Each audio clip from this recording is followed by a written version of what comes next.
Hey, I'm Ethan from Summer Cannibals. I play bass, and I'm going to show you some of my gear. Starting with my Justin Mendel Johnson signature bass from Fender. He's an awesome bassist, like back in 9 Inch Nails, and a great producer. And this is his signature model. It's a short scale modeled after his '66 Mustang. They made it kind of look like it, beat it up and stuff.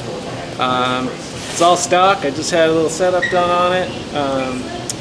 Strings I use on this are Diodario medium scales. I think 105 to 45, I think.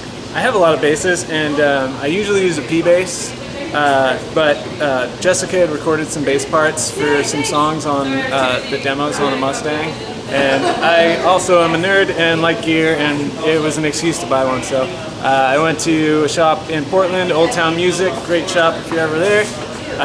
And they have one of these hanging on the wall, and it sounded great. As far as settings, I just run everything wide open. I could take these completely out and just solder the wires to the input jack, and it would be the same thing. Yeah, I just run it wide open. Picks, play with a pick most of the time. I use Dunlops. They're 1.5s, actually. I started using thicker ones, sorry. And I like those. They have a little grip on them, get a little sweaty, they don't fly out of your hand. And yeah, it's a great bass. And yeah, I love playing it. All right, here I have my Ampeg Heritage SVT-CL. It's 300 watts, all tube. This is the way I have it set. Run gain a little hot. Master to taste. And that for my EQ pretty much. Sounds great. It's a solid amp. I haven't replaced any tubes on it, nothing, which I probably should, but I just am going to run it until it probably blows up or something. But it's a great sounding amp. Gives you that classic bass tone that everyone loves, and I always love Ampeg stuff, so yeah. And then I have it going into a 410 cabinet from Aguilar. It's got 4 drivers and a horn. I always turn the horn off because I don't really like horns, but you know, it's there if you need it. Yeah, they're ceramic drivers, so they're pretty heavy. It's a heavy cab, but I just like it has a lot of low end to it. Great drivers, and it's 4 ohms, so it's a good match with this. And yeah, I'm happy with that pairing. Good old trusty extra pick holder. A little bit of tape on the cheap, you know, on a budget. Great pick holder right there. And this is a poker chip to remind me, the drummer Devin, we had a poker game going. We never finished it. It was pretty neck and neck, so it's just a reminder to finish that one.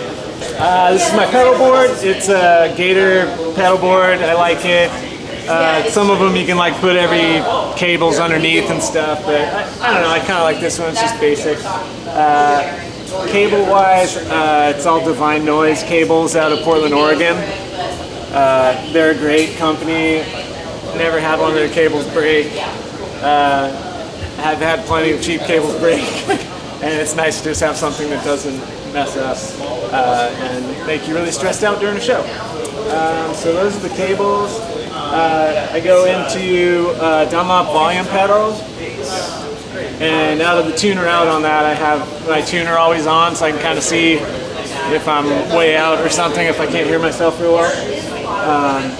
And other than that, we just have a couple songs where I'll just kill everything real quick with it. Yeah, and from the volume pedal, it goes into this distortion. It's pretty much like a Rat clone, like a clone of one of those old Proco Rats. But it has a lot of clipping options and bass and treble and a couple other things that you can mess with on it. And I really like it. It's just, it sounds the best out of any Rat I've ever tried. Even though the blower box is pretty good too, if you ever check that out. But it's from a company called Dunwich Amplification, and it's called the Volt Thrower. So out of that, I go into a Big Muff clone from Wren and Cuff. It's the Tall Font. It's one of the older Russian muff clones. It's super solid, reliable. I've had this for a while on a lot of different pedal boards, and yeah, it's a little sticky and with beer and stuff on it, but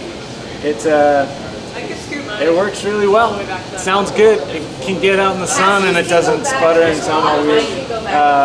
I really like it. Ren and Cuff's a great company. Check their stuff out. They make great clones of like modded clones. It's their own take a little bit to make them sound the best they can. But yeah, great company.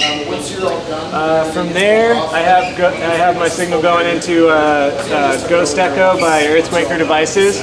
It's one of the older ones. I've had this is probably like this is probably like the 4th pedal I've ever bought ever. So I've had it for a while. I even like modded it, which I don't use that in the band, but it can get wild. It like I don't know what it does, but I just found a resistor to change out with the pot, and it gets pretty wild with that. But I don't use that. I just put it back to normal. And I think I like this reverb. It's almost to me kind of like a reverb delay. It's kind of dark. It works really well on bass for me. And it's nice and simple, 3 knobs. They make the newer ones like half the size that way of it pretty much, but that's the one I got. And out of that, this is kind of like my preamp section, because I get DI'd a lot and I should just get a preamp solid one, but I kind of made my own, kind of, sort of. So this is Overdrive by Barefoot. It's the Blueberry Bass Overdrive.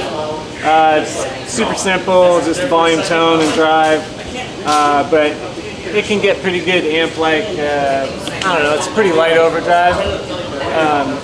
It kind of sounds like an Ampeg from a certain era to me, so I like that.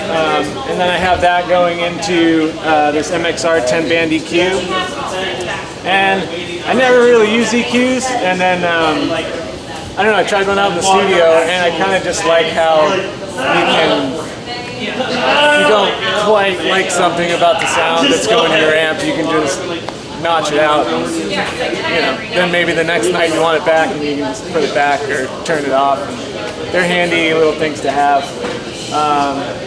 Yeah, so I kind of shape my signal with that. Powering everything, I have this thing from Ciox, C-I-O-K-S. They're an awesome company. They make great power supplies. And yeah, it's all isolated, so nothing hums. Nice and quiet. So yeah, I think that's all my pedalboard stuff. Yeah, so that's the end of my rundown. I'd like to thank Fender. Jason over there took us out when we were in LA and showed us around, and it was super cool. Divine Noise for hooking us up with cables, and Old Town Music in Portland, because they're rad. Go there if you're ever there. We just have a new record out, Can't Tell Me No. Please check that out, and find us on social media of any kind, YouTube, all that kind of stuff.